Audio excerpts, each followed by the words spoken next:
may not be suitable for young viewers. Parental discretion is advised. The allergy is what? To canola oil and animals that are not processed humanely. Because it like changes their body chemistry and like they just totally have a reaction to it. Are you a scientist? Oh man, God. I just like makes me so mad, dude. You know, because like I don't like, you know, I just what we'll save this for another time. I know we gotta go. No, I could go on rants about stuff that's not in the meat industry. Yeah, I signed up to Facebook or reactivated my account for the first time in 3 fucking years. And joined all these meat cutting groups and things like that. And those meat cutters are fucking dicks. Like those butchers and stuff in these groups. Like, you see some kid sharpening a knife, and this kid's just like sharpening a knife on a belt sander. And then everyone chimes in with their 2 fucking cents. Why don't you use an oil stone? Why? Oh, that knife looks like a steak knife. How long have you been sharpening it for?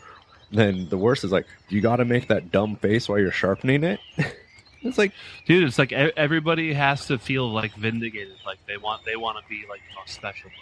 Yeah, and like I see that on your account all the time. Yeah, people doing that shit.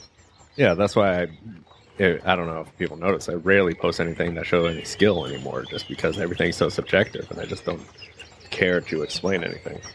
Like I posted a video of me breaking down a hindquarter, and someone's like, "Oh, there's a better way to do it," and like I was like, "Oh yeah, tell me." And he essentially was telling me how to save the heel.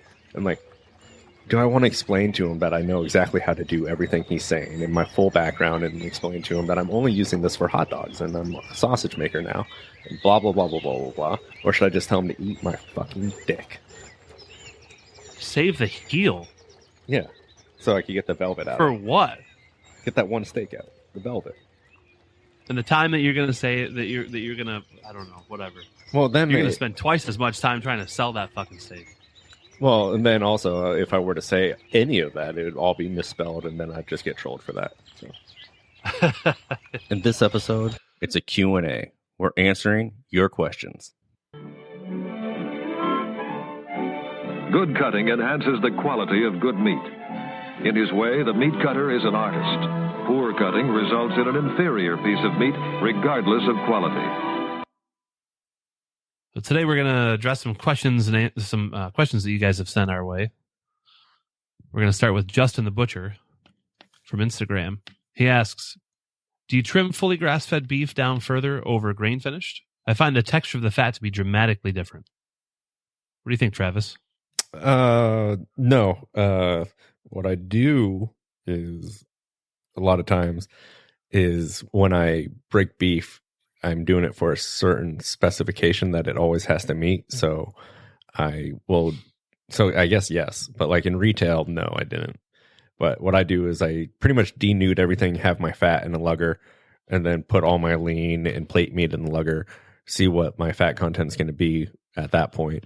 And that's going to be on a 2 grind, and I analyze it. And what I'm going for is an 80-30 or 80-20. And then if I need to add fat, the fat I'm going to add is going to be ground twice separately. And then I'm going to sprinkle it in and weigh it out and convert it to the percentage. And then blend it and then grind it again. And that's all at 1/4 of an inch. When I worked at a farm, I found that if you just ground your beef at 1/8 of an inch twice, it would cut down that textural difference. But I'm dealing with customer specs that want 1/4 of an inch. So my way around it is on a 3 grind. Mm-hmm.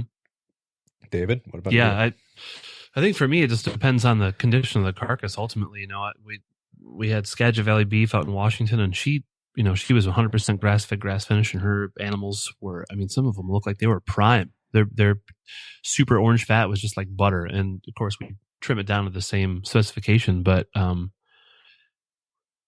I just treated it like any other super fat beef. But now the majority of the grass-fed beef that I deal with are burnt out milkers. honestly. And I'm lucky if there's any fat coverage whatsoever on these bags of bones. Mm-hmm. And a lot of the fat that I do get is really gristly, really tough, and kind of stringy. And in that case, it's just kind of, I have to leave what I can leave, because ultimately, if a farmer is going to bring me an animal like that, that's his fault. Mm-hmm. Well, I find it to be a little bit different eating. I prefer grass-fed beef over grain. So for me, I like that. I like eating the fat on the grass-fed stuff. Yeah. So I guess I tend to leave a little bit more. Yeah. Well, I think fat's flavor, so I always want to leave as much fat as you can, certainly. And then when you're doing multiple grinds and things like that, you always got to be worried about smearing, which is going to add a granular texture to your product. And if you have the time and you want a quality product, even though it's a pain in the ass, and I'm all about efficiency, but I would crust freeze to 27 degrees, and that's going to prevent any smearing and give you a rich bloom. Yeah. Yeah, true. Now, some grass-fed beef is orange, and it looks unnatural. We had one farmer bring in his beef, and we ground it up, and he got it back, and he wanted to know what the hell do we do to his beef to make it that color? And it looks terrible, and we must have left it sit out, and it's rotten and all this stuff. Ran us up one side and down the other. And then he got home, and his wife is a veterinarian. And she explained to him the theory of carotenoids and various pigmentation through micronutrients in the grass that comes from the soil. And he actually called and apologized. Really? I have a cousin who ate so many carrots that he turned orange. That's true. Oh, okay. All right. Oh. Our next one comes from at Polish Gun from Instagram as well. He wants to know, if you had to pick one area of butchery that you had to do for the rest of your life, which part would it be? He says, what I mean is, you're only able to do that one part for the rest of your entire career. So if you pick slaughter, that's all you can do. What do you think about that? That's hard. Oof, man. Does HACCP consultation count? That seems like a headache as well. Yeah, I guess so. Well, I've gone out and trained restaurants and done demos and shown people how to cut. So I would want to do that, whatever that is. Sure. So like consumer and industry education. Yeah. Consultation. I wouldn't mind. Okay. Yeah. I would love to work for like a culinary school as a head butcher. Yeah, me too. That'd be great. I have a great time teaching classes. It's awesome. Yeah. Because I want to be in a position where I'm dealing with people that don't know anything, so I could be the smartest person in the room. Slaughter's just, I enjoy slaughter. I love slaughter. It's just most of the people I've done slaughter for are, when you have to make a margin, that's when something becomes unfun. It's true. Yeah, that's true.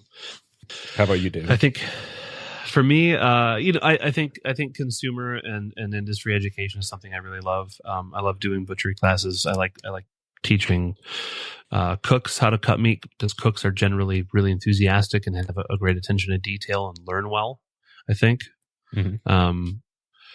I really love slaughter, but if I never had to use the wand again in my life, I'd be totally happy with that. We all know what it looks like when that goes wrong. We're cutting meat. I love cutting meat. I think at this point, I'd really like to be doing it on my own or with one other person that I get along with in a smaller facility, doing a lot of retail exempt and custom exempt cutting, farmers markets, stuff like that. the problem with the mid-sized to small plant, and I guess even the large plant, is that your margins are so tight. Yeah. That there's very little room for anything. But, with animal processing and direct to consumer sales being just a small part of my business, it gives me a lot more leeway to do what I want. Yeah. No, it's a great question. Yeah. In a perfect world, I think I'd be happy being independently wealthy too. Yeah, me too. Or one of those guys that has insurance on his tongue because he just tastes food professionally. Yeah, but that's not really butchery, I guess. Yeah. Next one's from @ChefPotter83 from Instagram. They say, I sell a lot of wild game in my restaurant and would love to hear about moose cheese industry. Seems like there's a lot of material there, so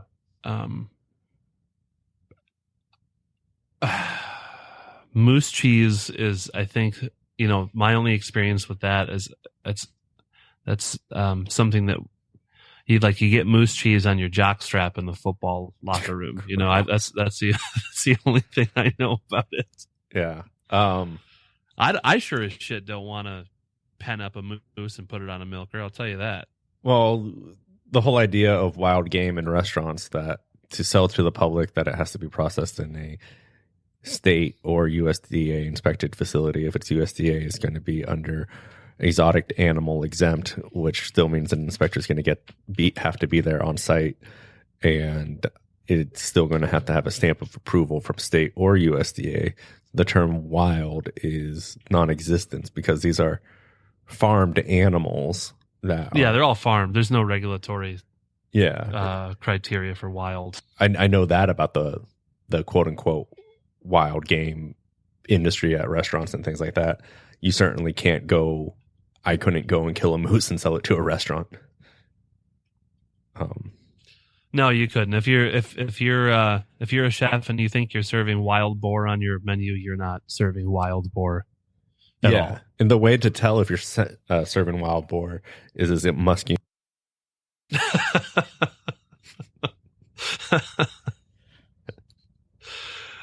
Oh, so moose cheese. I don't know. I guess you'd be farming moose at that point, and for me, it kind of takes away from the novelty of, I guess, the fact that it's game. But if somebody wants to go out there and round up a couple moose and brave putting them in a chute and trying to milk them, and they want to make some cheese out of it and send it my way, I will research the retail exempt and custom exempt rules on their moose cheese. Yeah.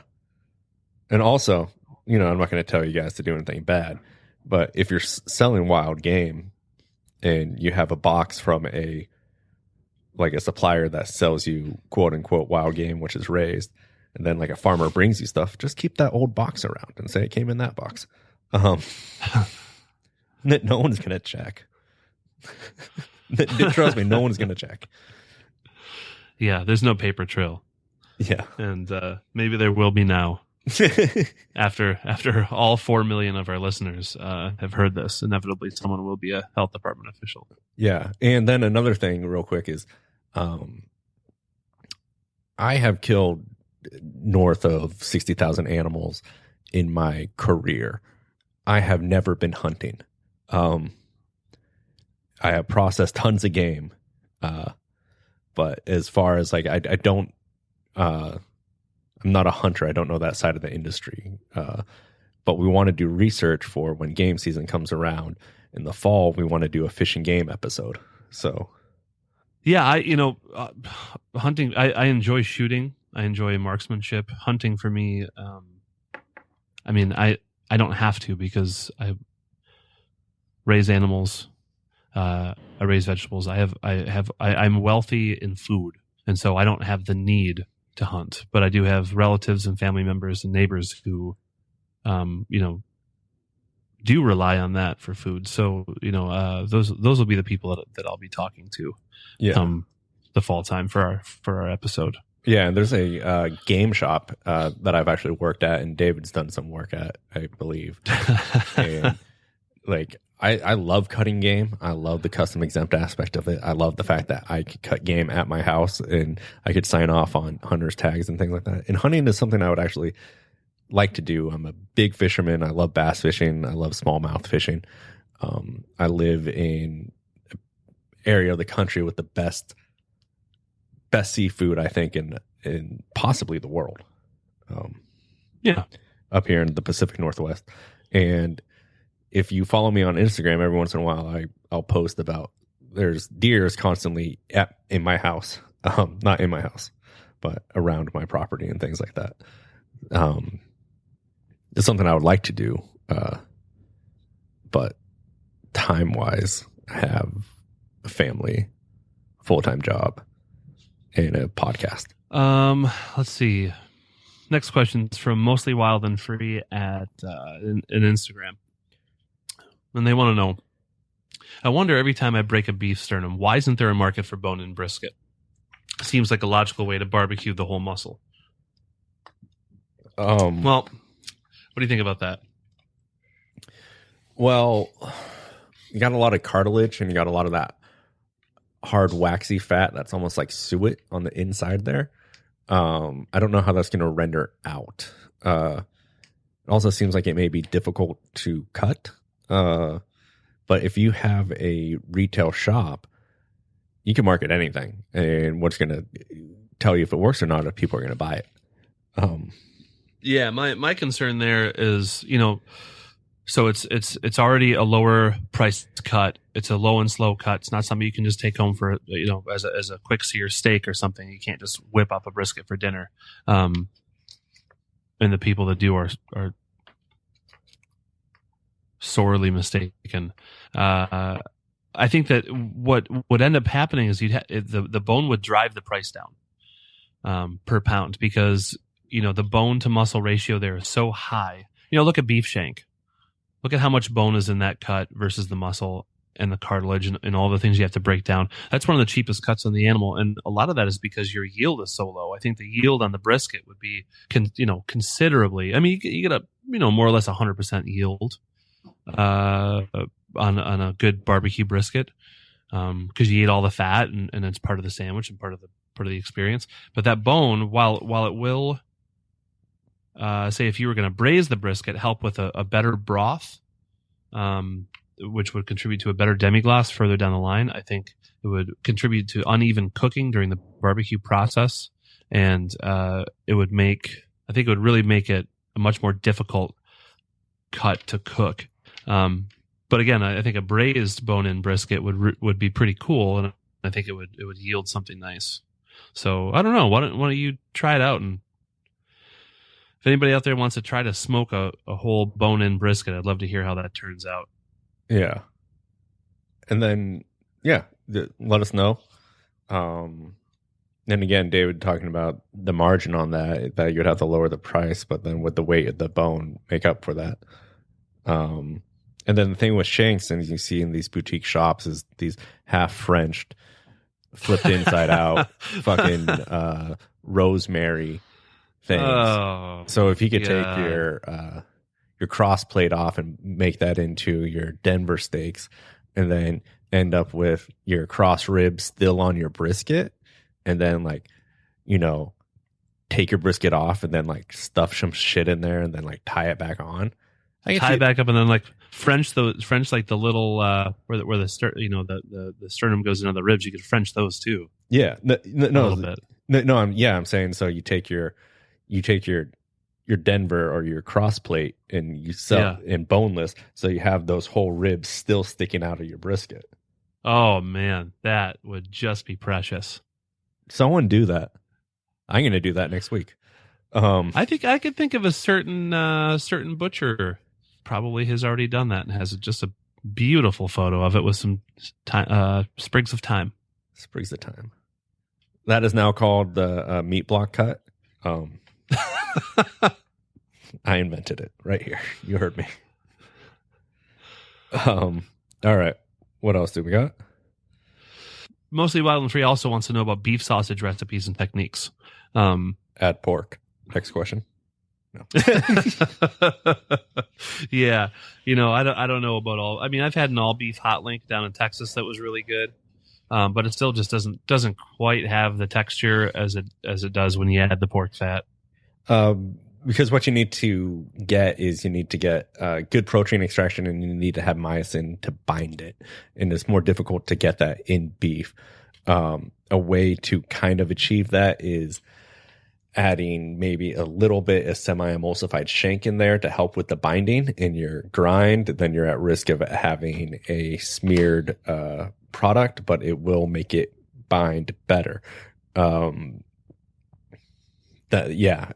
also need to have a higher fat ratio, and that's why pork sausages work so well. And it's difficult to get that with beef sausage since beef is usually leaner, and your fat is designated to cuts you're already selling. This next one's from Kim Easter on Instagram, and they want to know if you can recommend a decent sharpener for their Geyser knife, and that's kind of your brand. Yeah, that's the knife I use. Since I started posting that, I feel like they should sponsor me. That knife used to be like $12. Now it's like $30. And I see all these people now using it. Not saying it's directly because of me, but it's a great knife. I love it. At work, I use a True Hone, which is about $1,500. And it works great. And then I just run it through a steel. At home, I use different kinds of knives. I use high carbon steel knives for just my kitchen and everyday use, usually F-Dick.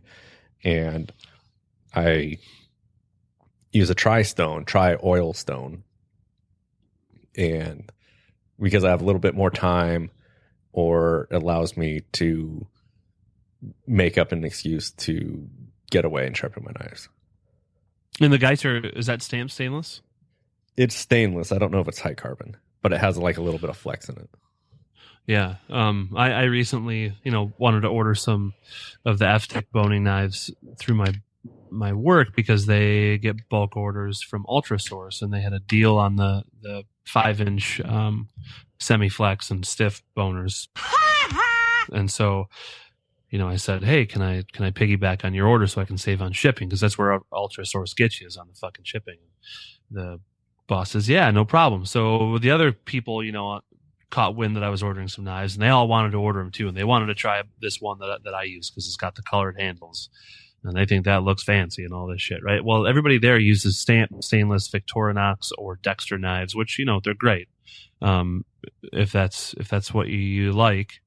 They're a softer steel. They're very soft, and they sharpen super quickly. I mean, you can spend less than 5 minutes on a tri-stone and have razor sharp knives that don't hold an edge. Whereas I have to spend a lot more time, and I can't tell you how much complaining these douchebags have been shoving down my throat. I mean, they're just, I got to listen to it all day. Oh, these knives fucking suck. They're the worst. They're no good. They don't hold an edge. Well, it's like, well, dude, you just don't know how to sharpen a knife, and you don't spend any time on your equipment.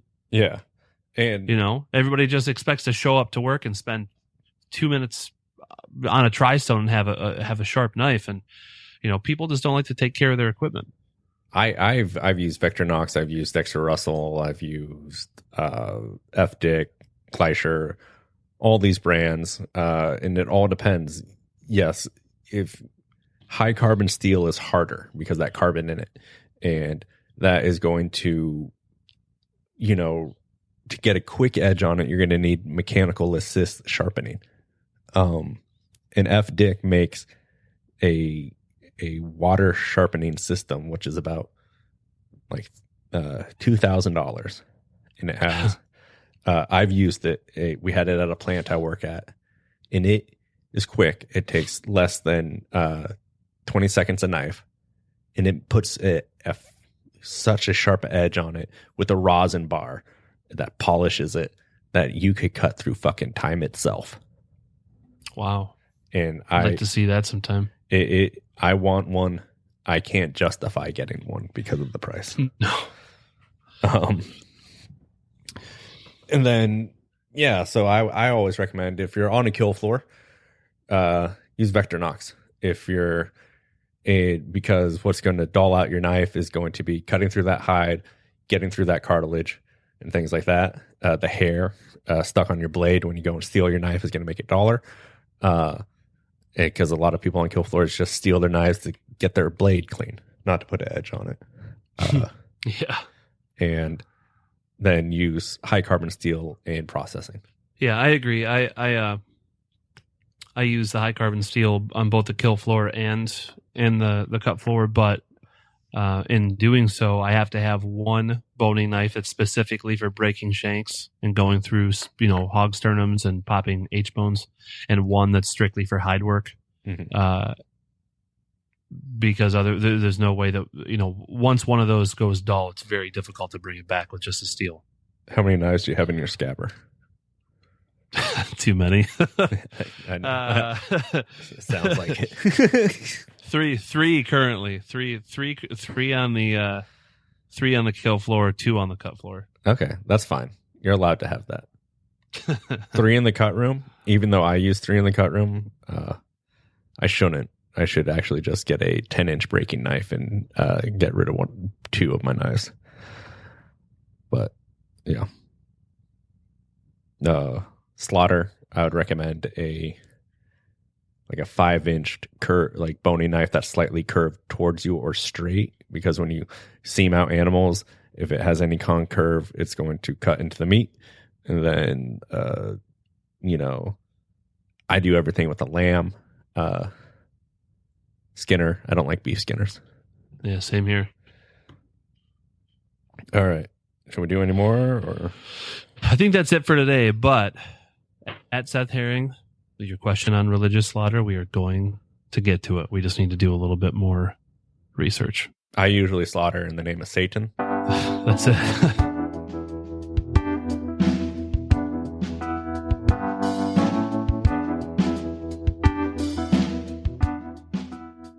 All right, everyone. That was this week's episode of The Meat Block. I just want to thank everyone who submitted questions. They were great as usual. Please keep sending them. Send them to us on Instagram at The Meat Block. You can send them, email them at themeatblockpodcast, or tweet us at themeatblockpod. If you want to contact me on Instagram, I am at American Butcher, or on Facebook at American Butcher as well. David on Instagram at A Farm Butcher. All that will be in the show notes. And if you want to support the show, the best thing to do right now is to go into iTunes and review, leave a comment. It'll push us up on the algorithm and get more people into this. Also, come over to our Facebook page or group, The Meat Block. Good conversation happening over there, and we'd love to see you. And I would also just like to thank Less Than Jake 03 for leaving the nice review on iTunes. I wonder if it's actually a member of Less Than Jake. That would be pretty awesome. Some ska, pick them up. And then also Jamie Jam on iTunes for leaving the nice review and comments as well. And if you know the difference between jam and jelly, let us know. And I think that's going to do it for this week's announcements and plugs. Tune in next week for more conversation. We got some great interviews coming up, and we're going to be discussing the WBC happening in Belfast, Ireland in the weeks to come. Real quick, Scott Lawson on Instagram wanted to know the difference between a beef, bull, and a steer, and heifer and a cow. So a beef is generic. It encompasses all of them. A bull is able to reproduce, and it is a male. It still has its nuts. A steer has been castrated, and a heifer hasn't given birth yet, and a cow has given birth. Typically what you buy at the grocery store is going to be from a steer. Unless it's ground beef, then it's typically going to be from maybe a spent dairy cow. And there's nothing wrong with that. We need to incorporate all these things into our food system to be sustainable. So we need to be able to find an outlet for them. There's differences in flavors and things like that that we'll probably discuss more later. Our intro is Ring the Bell. Our outro is Garth Brooks' Rodeo. And if you don't like Garth Brooks, you can eat a sausage. All right. So until next time, keep all your fingers, keep your knife sharp, and live in the margin. And we'll see you sometime next week. All right. Bye. It's bronze in the blood, skiers in the mud, and they call the thing